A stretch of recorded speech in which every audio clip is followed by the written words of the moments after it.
The horror genre has been a bit stale for a while now, and I've really struggled to find anything to really draw me in and get me invested in it for quite some time.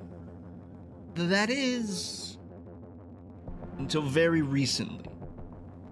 See, over the last couple of weeks, I have stumbled onto a few pieces of media in a few varying formats that have really started to reignite that spark for the genre that I had.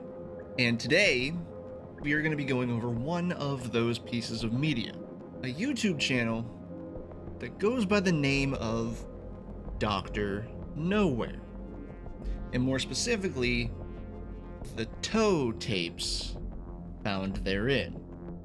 So buckle up, grab your blankie, and let's dive in to the enigma that is T.O.E. Doctor.Nowhere's first breakout video, with 3.6 million views, T.O.E. starving.help, was released on December 20th and captured massive attention as the story of T.O.E. and others began to steadily release to the public. With a style reminiscent of Clive Barker designs mixed with scary stories to tell in the dark, T.O.E. hits a home run on the disturbing and the nostalgic aspects of analog horror. But what exactly is T.O.E.? As of yet, we don't know what the acronym stands for, nor what the series really revolves around. Yet there is still enough in these few short clips that are captivating and make you wonder what in the hell is going on as these events unfold. Now, before we dive into the story of T.O.E., we must first experience T.O.E. Starving.help is a 26-second long clip that shows the entity, T.O.E., standing in the corner of a wallpapered room with ominous stains stretching out behind it. The entity appears to be moaning and unhinging its jaw while banging its hand on the camera or the glass that is our viewing pane into this moment. It's a disturbing 26 seconds. But what if I told you that it gets worse?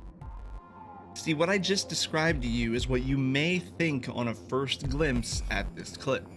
But what if we took a closer look at the secondary element of this clip? The hand in this clip is most likely the victim's, making each impact that much more stressful than it already was, and the moans from the creature becoming that much more unnerving as it stands there watching the person writhe around in agony. Starving.help gets more horrifying the longer you think about that room and the 26 seconds that were captured on tape.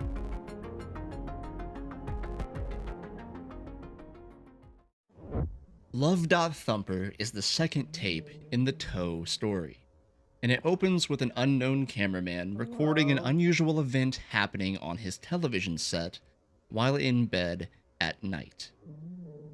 The event in focus is that we once again see the creature from the previous tape. However, this time we see that the creature is on a television screen. Through the shaky camera movements focusing on the television at the start, we can assume that the cameraman had been experiencing this event for at least a few moments before deciding to grab their camera and record what is going on.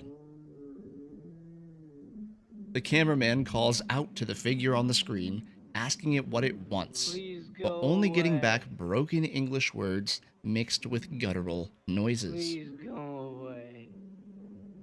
The words, hello, hi, and I'm hungry, can be made out if you listen closely to the strange groaning noises coming from the creature, as if it were trying to mimic human speech. The cameraman asks the entity to please go away, and it begins to feverishly beat on the screen as if it were trying to break through. We see the cameraman begin to reach for what I am assuming is the television power cord, and the entity finally breaks through the screen and starts to enter.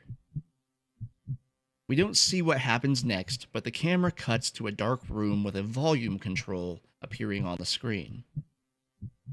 Suspicious.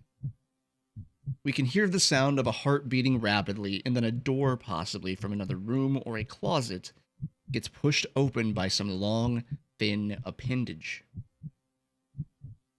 The entity's face then peers in through the doorway, and the heart begins to race. From here, the entity just stares at the cameraman while its arms slowly and perhaps cautiously tap the door open wider. Almost as if whatever this thing is, it is testing the waters before committing to something. It retracts its limbs and waits for a few moments. Then it lunges and the camera cuts. We are left with a view of the broken television screen and the empty, stained room that we saw in the previous tape. The words, "The body appeared untouched," come into view below the image. The body appeared untouched. What could those words mean? Whatever it is got the cameraman, right? It caught its prey. It was hungry, so why was the body left undisturbed? Maybe we'll get the answers in the final tape. A bit different this time around, tape 3 begins with television static as a program comes into view telling the viewer it's time to rise and shine. Looking closely, there is a picture of the sky and sun pasted to what looks like the same wallpapered room we have become familiar with in dealing with T.O.E. The next shot shows us a faded clock hanging on the wall with the words, "Good children are up bright and early," appearing below. More static. A picture of a children's play item, the kind you would usually find in a pediatrician's office with the rails and the beads. The words, "Good children play pretend," fade onto screen. More static. A crude children's drawing can be seen on the wall. Static. A new drawing is shown with the words, "Good children do not play with their food until it is all gone," fade onto screen. More static. A brief flash of an image shows up depicting the entity standing, presumably near the television screen we have seen it standing in front of in both other tapes. More static. Another child's drawing with the words, "Good children make friends," fades onto screen. Static. The corner spot of the room comes into frame as a beating heart hangs from the wall before a chat room UI, or Pen Palace, fills the screen. On the Pen Palace interface, we can see that whoever the user is has 3 friends on their chat list. Dominic 9999, Ellie Wings, and Bowers Carter 4. The words, "For governmental personnel viewing only," appear in the ad space, and the user gets a ping from Dominic. Here we learn that it was March 13th at 12:44 a.m. when this incident took place. This is the only tape that shows a visible timestamp for when the incident took place, but we'll touch more on that later. The chat between the two opens and the user shows some concern over not hearing from Dom in some time. It is interesting to note that the way Dom is replying is typed the same way that the tapes have been titled. That is, with incorrect punctuation breaks and almost writing in reverse, such as putting the punctuation first and then the words after. The user asks if Dom needs anything and if he's been doing okay, only to get a jagged request for a video call in return.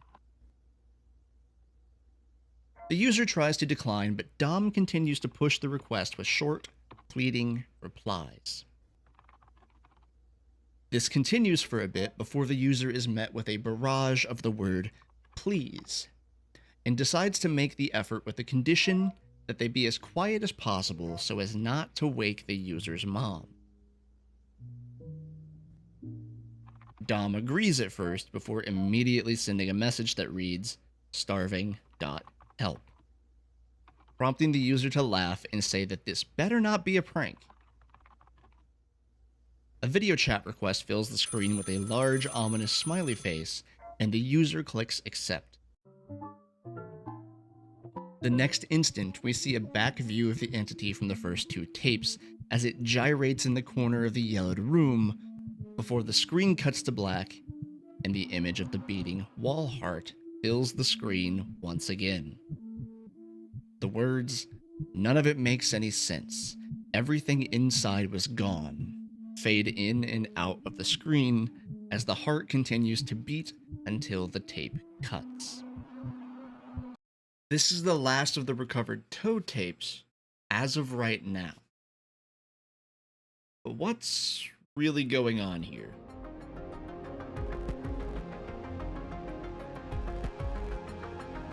The T.O.E incidents we have gone over from tapes 1 through 3 all share similarities, but don't exactly tell concrete stories all on their own.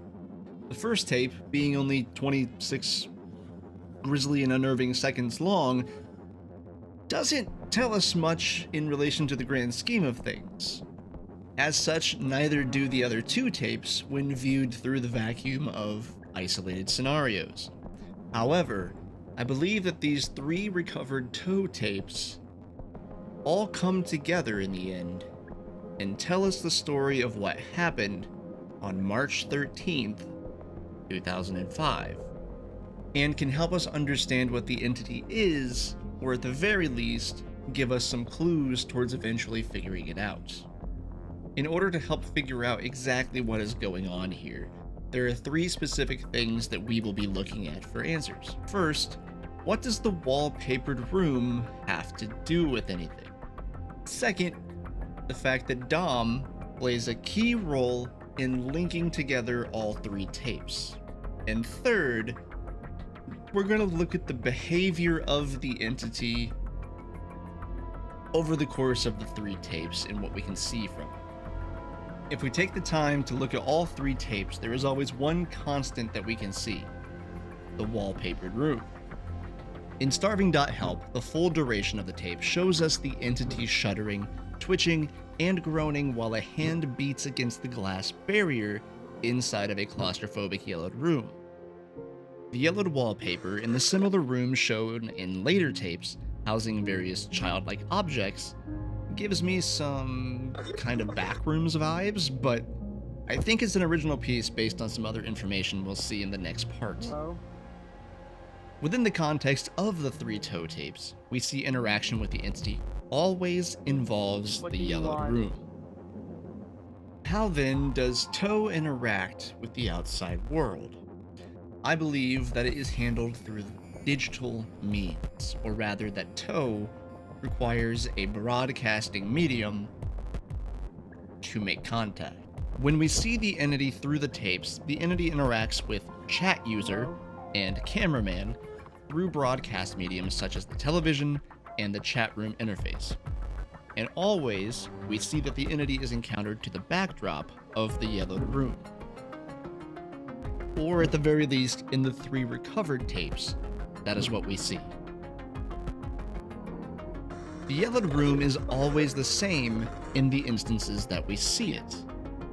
No windows, no doors, no entry or exit points, just the corner that T.O.E seems to inhabit, and in brief instances, other walls with childlike graffiti, or the floor where we see some childlike abacus toys that we've discussed previously.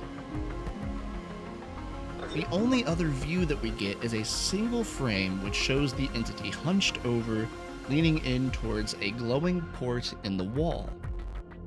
This glowing port, I believe, to be the frame in which T.O.E interacts with the outside world that we see in the other 2 tapes, love.thumper and making.friends.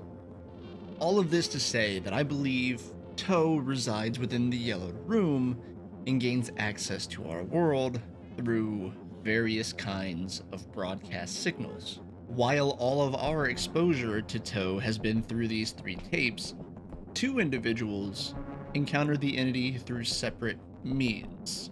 In tape 3, we learned that Dominic9999, I will refer to as Dom, a pen pal to the individual I refer to as chat user, had been no contact for some time before reaching out in the early hours of March 13th. That date will be important later. We also learned that in making.friends, the entity is capable of using technology and written language to some degree. But what does this have to do with Dom, and why is it important? And how is Dom important to all 3 tapes? Well, I believe that Dom is cameraman. In tape 2, love.thumper, we know that the cameraman was attacked by T.O.E and was potentially dragged into the yellowed room. As when the tape plays after the cut, we can see a volume display appear on the screen before the tape ends. In this, we see that T.O.E attacks Dom, but we don't see what happens to Dom after the camera cuts to black. I believe that since we always see T.O.E within the confines of the yellow room, that it then drug Dom inside of its space, which then leads me to believe that the arm of the figure in starving.help is Dom's, making starving.help the connecting piece between tape 2 and 3. This then raises a couple more questions, such as how can we confirm this, and why then do we see the glass intact in starving.help, since T.O.E broke through the TV screen and attacked cameraman in tape 2. Well, let's for a second just go back and talk about tape 3 a little more. In making.friends, when chat user opens up Dom's message, we can see that the message was sent at 12:44 a.m. on March 13th. This is the only visible timestamp across the 3 tapes. However, the archived data from Doctor.Nowhere labels tape 2, love.thumper, with the date 3/13/2005. Additionally, the only person that we can hear from in any of these tapes is cameraman, who sounds to be of the age of a young adult. Chat user in the conversation of tape 3 also brings up concerns about waking their mom up that late at night, which also leads me to believe they too are of a young adult age. And so now, having established a correlation or a possible correlation between the 3 tapes, we can now look at how all 3 of them come together to tell the story of March 13th, 2005. But before we do that, there is one last thing that we need to touch on, and that is the behavior of the entity spread over the course of the 3 tapes and how it's presenting itself. Outside of the concrete events, if we look at how T.O.E presents itself across the 3 tapes, we can make some assumptions about what T.O.E is. Starting with tape 2, love.thumper, we can see that T.O.E has the capability for some rudimentary speech, as it uses short, forced words such as hello, hi, and I'm hungry in a way that sounds more like something trying to mimic human speech rather than something that is capable of human speech.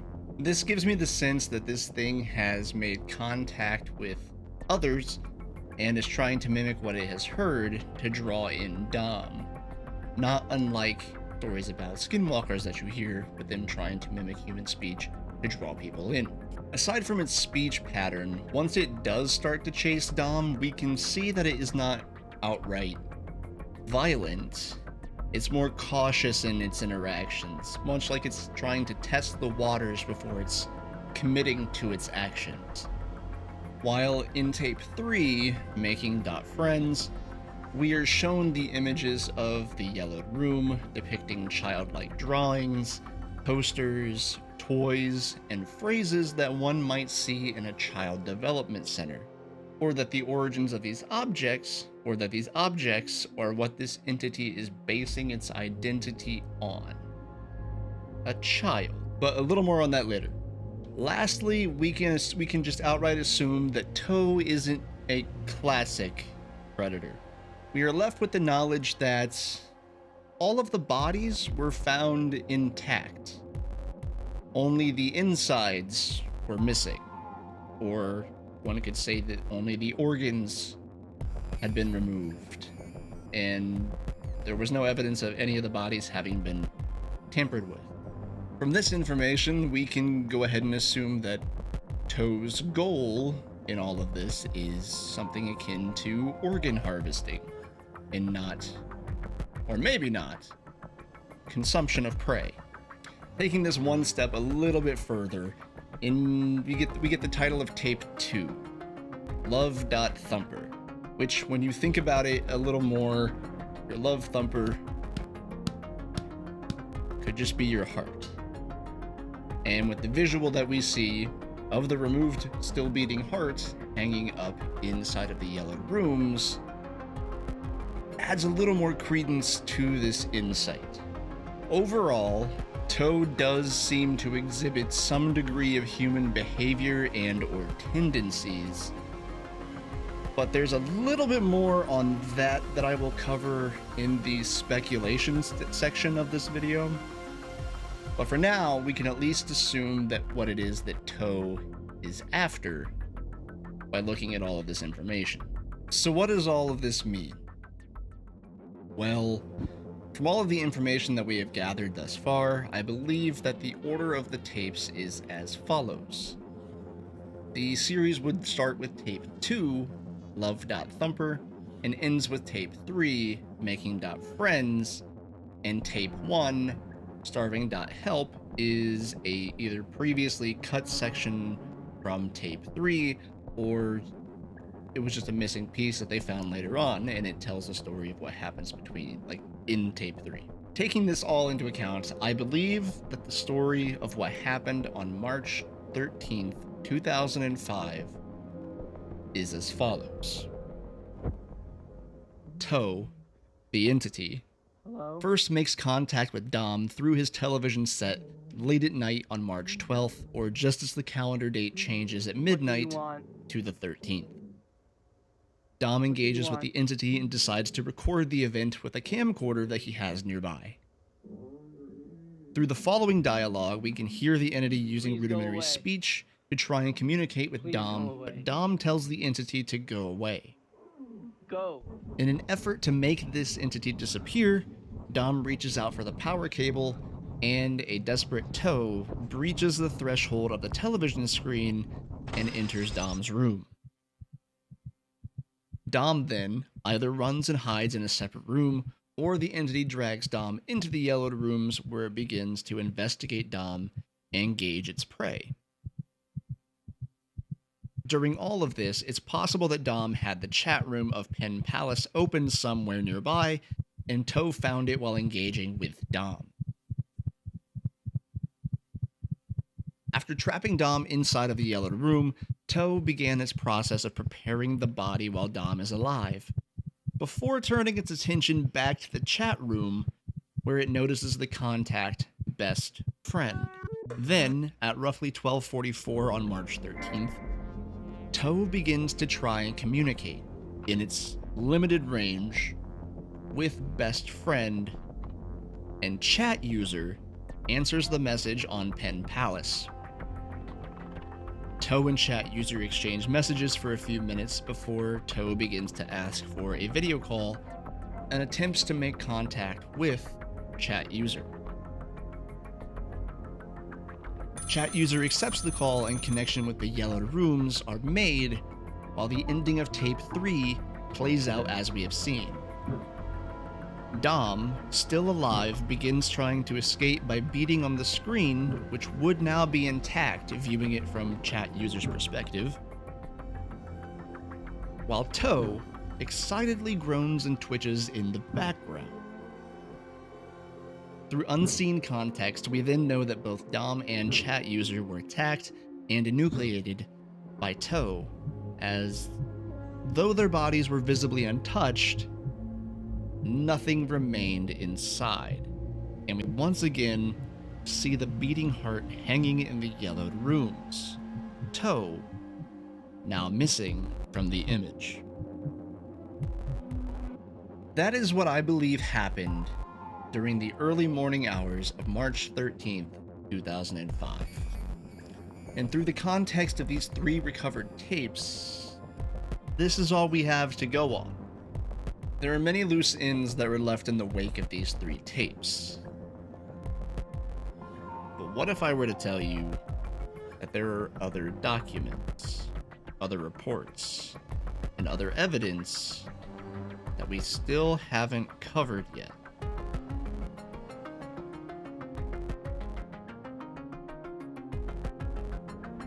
Okay, disclaimer before we get into the meat of this next section. All of what we are about to cover is 100% pure speculation on connection, origins, and otherwise mentioned accounts. With that out of the way, I still think that the information presented in this section paints a very intriguing picture of T.O.E. and of its universe. While in Chapter 1 and 2 of this video we covered the story of what happened on March 13th, 2005, in this chapter we will be looking into the possible origins of T.O.E., as well as looking into accounts of similar circumstances and phenomena like those of the T.O.E. tapes through the lens of archived and unsorted documents. We will begin with a piece of evidence that is the closest related, or one of the closer related pieces to the T.O.E. tapes.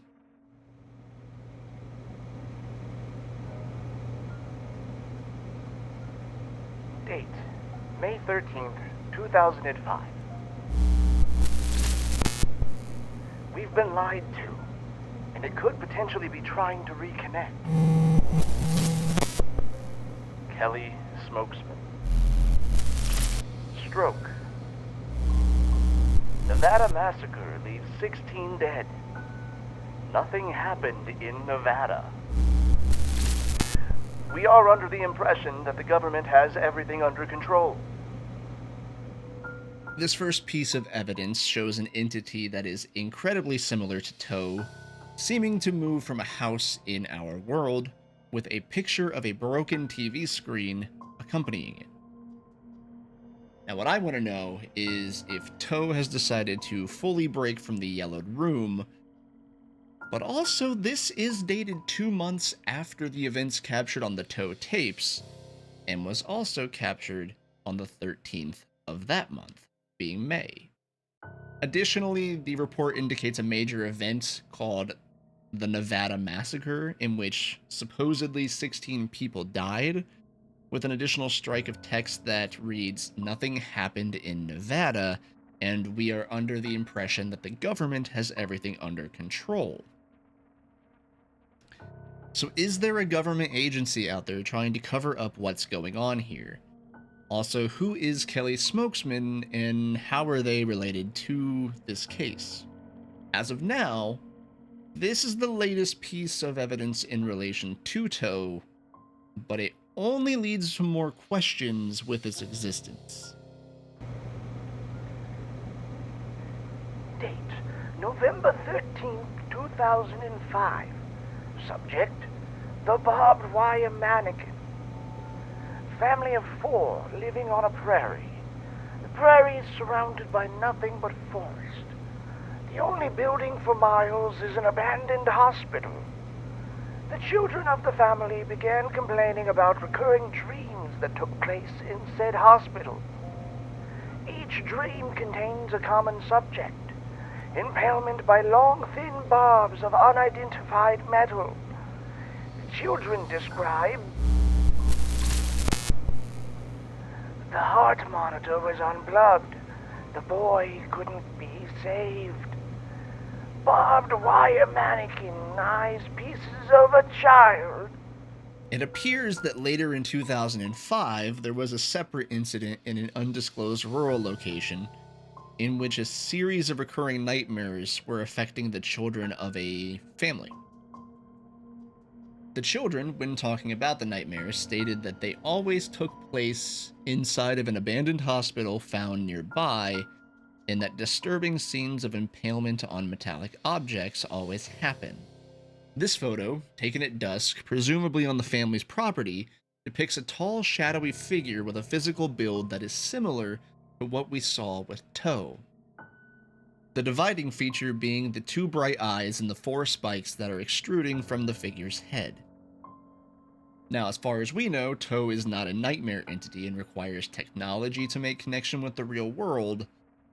So then what is this entity? Can we assume that there might be different kinds of this type of entity and maybe the two are somehow related, or are they two completely separate things with only physical similarities? The last two lines of the report draw some attention as well.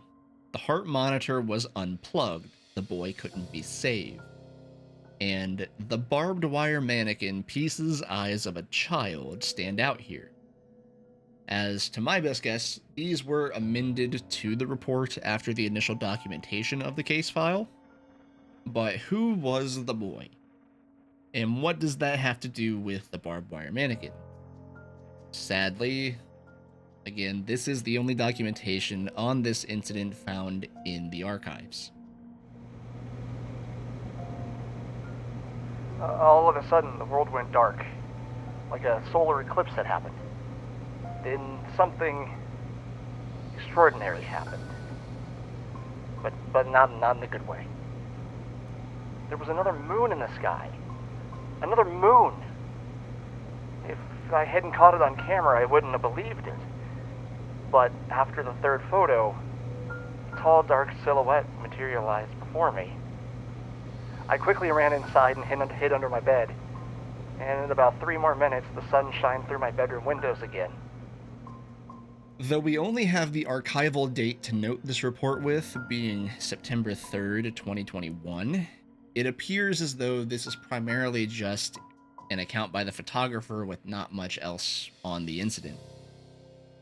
The Night of the Twin Moon phenomenon was added to Doctor.Nowhere's archives roughly 3 years ago, and it shows a silhouetted figure similar in stature to both T.O.E. and the barbed wire mannequin, though this one has what looks to be elongated fingers along with its glowing eyes as identifying marks, and it appeared on the night of the twin moon's arrival. 15 disappearances in the course of September, all circulating around a small street by the name of Wheatfields Avenue. We thought that it must have been cursed. We thought that maybe there was someone or something living in it. But nothing showed up on the drones any of the hundreds of thousands of times we monitored it with cameras all night long. It was getting to the point where we were being called weekly to report a new missing persons case. One night, it all made sense when what we thought was a small animal was shiftily scurrying under the brush on the southern side of the field. We just stood there and waited for it to show itself. And after yelling at whatever it was to come out at least 4 times after that, we aimed for the endless field and opened fire. Suddenly, a blood-curdling scream filled the air. Then it rose out of the field, writhing in agony and with an insatiable hunger for our flesh. Much like the last piece of evidence found in the archives, we only have the archival date to go on. September 13th, 2021. The archival date being 10 days after the archival date of the twin moon phenomenon. And similarly, we appear to only have the first-hand account to rely on for information. In this case, we seem to be hearing from what I would assume is a local police officer from the area as they recall their encounter with the creature from the fields. Looking at the creature, it appears to be the smallest of those we've seen, is humanoid in design with a thorny skeletal mutation in its build, and we again see an elongation of its hand's digits, much like with the Moon Man. We can assume that this interviewee is still alive and that they got away from the creature, but there is no mention of what happened after they were confronted, and so we have no more to go on this one either. Cone zone is a phenomenon that has a 0.001% chance to occur when someone is admitted to a psychiatric ward. The subject will begin to view instances of tall figures with sad, longing eyes and long cone-shaped heads. They will pass themselves off as harmless, and even invite you to sit with them while you talk to them. Do not do this. They are lulling you further into insanity, and once you realize what's happening, it is already too late. The archival date for this image is December 13th, 2022. In the image, we can see a depiction of the mentioned figure I will refer to as a cone head. On inspection, the cone head in the image resembles the T.O.E entity, barbed wire mannequin, and the Moon Man to a degree. This entity's defining feature being its sad eyes and its cone-shaped head as mentioned. This account describing the cone zone phenomenon states that you should never sit and talk to them or something bad will happen. But the consequence of entreating the entity is not described. 18-year-old Martin came across an image on the internet that sparked his interest. It looked like an advertisement, but it's featured on a website that traditionally does not advertise. Interested, he clicks it. The image features 3 tall humanoid figures with cone-shaped heads and smiley faces. Words began to fill Martin's screen. We want out. We want out. Business with you. Life hospital. We are waiting. To the moon. Swallow 18 pills and we will come out and play. Swallow in the hospital. On the cot. In the hospital. We are sick. We need your help.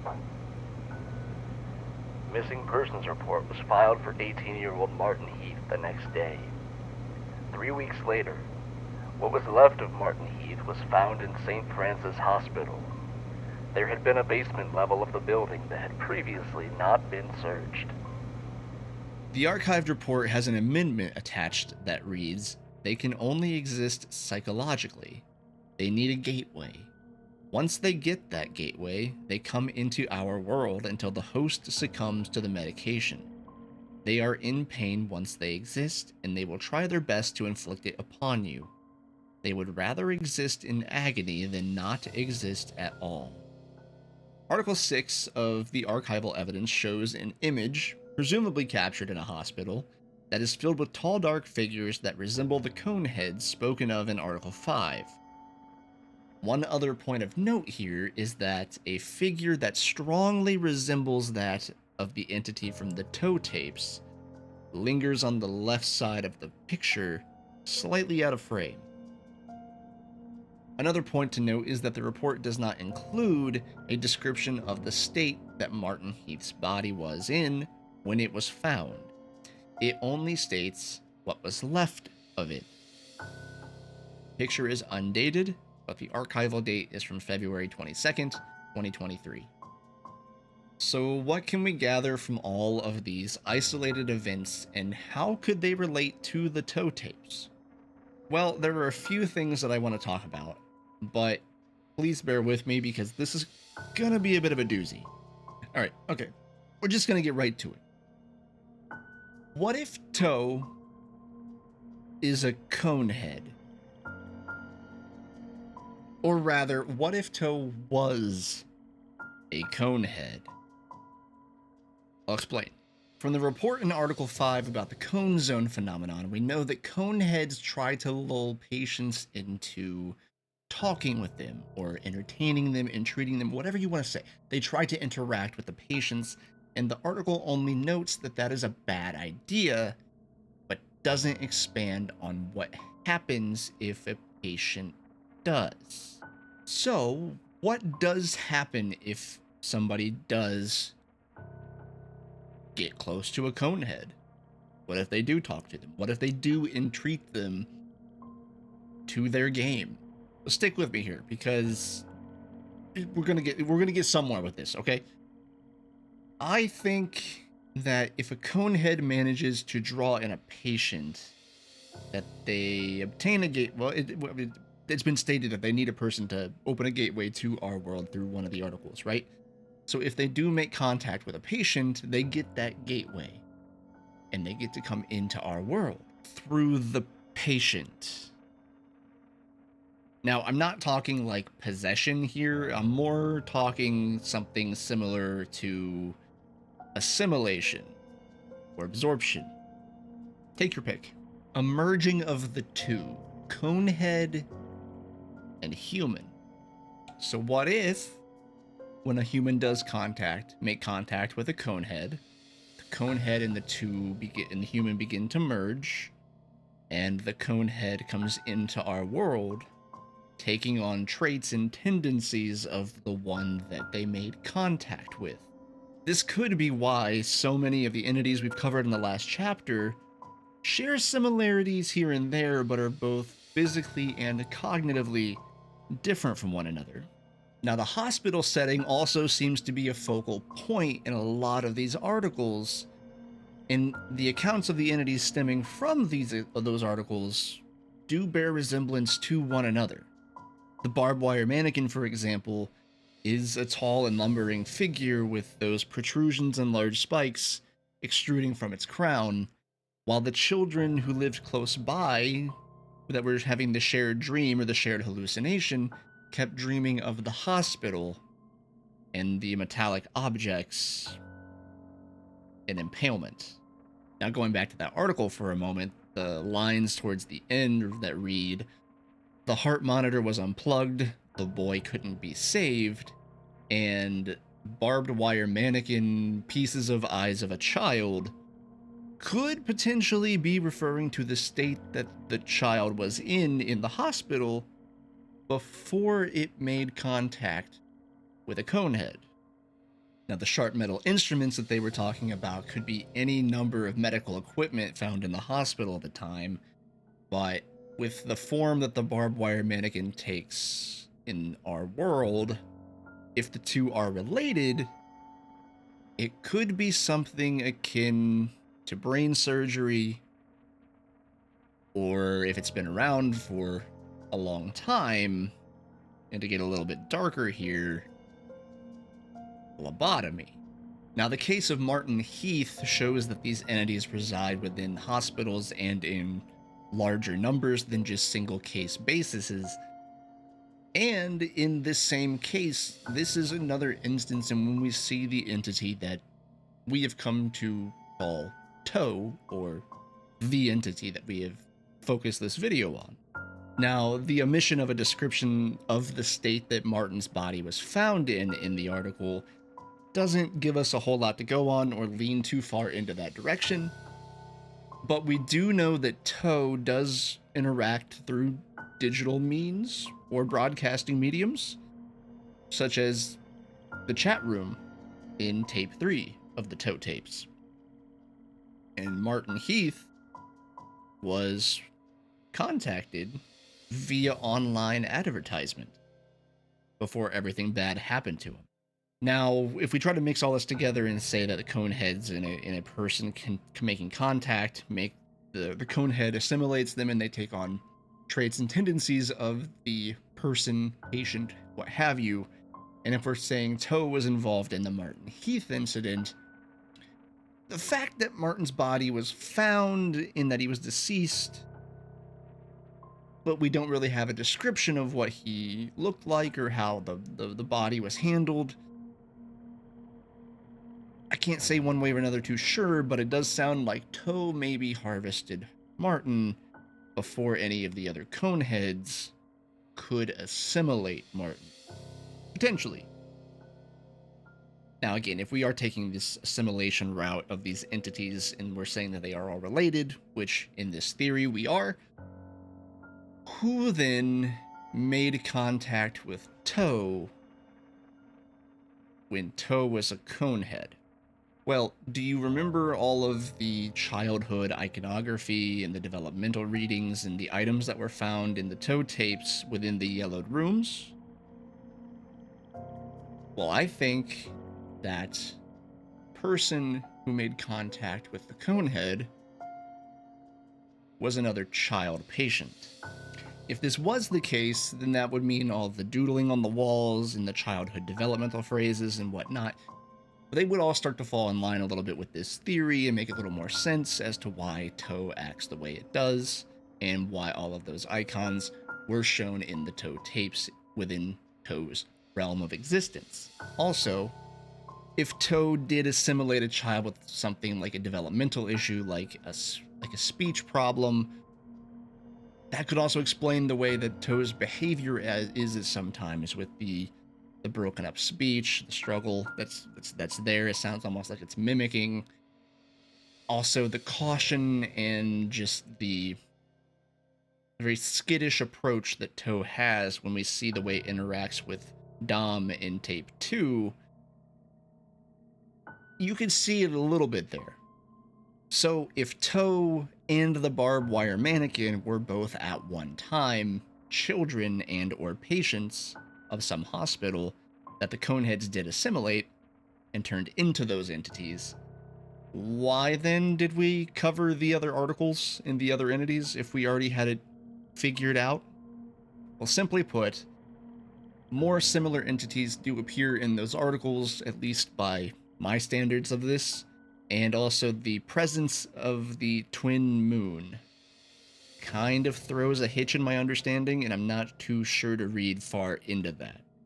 Because, see, in Article 3, the twin moon phenomenon, we can clearly make out a figure that is similar in stature to both the barbed wire mannequin and T.O.E that appeared on the night that the second moon also appeared. I've been calling this one the Moon Man, but we can't really get a sense of who or what it was / is. It's more of the focus that the second moon shows up. Then, 10 days later, another article was added to the archive. Though we don't know what the actual dates are that coincide with these articles. For purposes of this and how we're reading it, I'm just going to assume that they are chronological. In Article 4, The Monster of Wheatfields Avenue, we see another one of these entities show up that is similar, but this is the smallest one we've seen and the most differentiated one that we've seen from all of the others. The Monster of Wheatfields Avenue is described as dangerous and violent, and it is also the most grotesquely formed of the entities that we've seen so far. So taking all of our previous ideas into account, could this mean that whatever this creature is, if it was a conehead at one point, did it assimilate with somebody that had violent tendencies or anger problems, and this is how they manifested? Or are the more violent and confrontational tendencies of this entity tied to the time frame of the second moon's appearance? We just don't know. We don't have any more information to help us with that line of thought, but we do have the article that's discussing the Nevada massacre, in which 16 people supposedly were killed, and an image of T.O.E moving between some houses is attached to. So with this, could T.O.E have become more violent with the appearance of the twin moons? Or in the span of 2 months, did T.O.E become much more bold in its approach to harvesting? These questions, they may remain unanswered for now, but this is also kind of where my theory ends right now. That is, until there's more archived evidence that gets brought in, or we get further clarification on any other recovered tapes further down the road. For now, though, I just want to remind you that none of what we discussed in the previous chapter has been confirmed and is really just a theory that I had fun crafting up, so don't take any of it too seriously. I thoroughly enjoyed digging into this series and just am extremely excited for all the prospects of it continuing, as Doc has stated that it can happen sometime in the future. Also, if any of you are already familiar with T.O.E and are wondering why I am only referring to it as T.O.E or the entity, it's because Doc has come out and officially named the entity. However, He's also stated that it's for reasons that have not been revealed to the audience yet. As such, I am only going to refer to it as T.O.E, or the entity, until a time comes when that information is presented. Now, before we go, I do highly encourage you to go and check out Doctor.Nowhere's channel, as there are more videos over there, such as the Boiled One phenomenon, which is also really big right now. I think plushies also released from that one. As well as I would like to point you over in the direction of Doc's Instagram channel, or Instagram page, where you can see plenty more artwork that is not released on here. Thank you all for watching, and until next time, stay golden.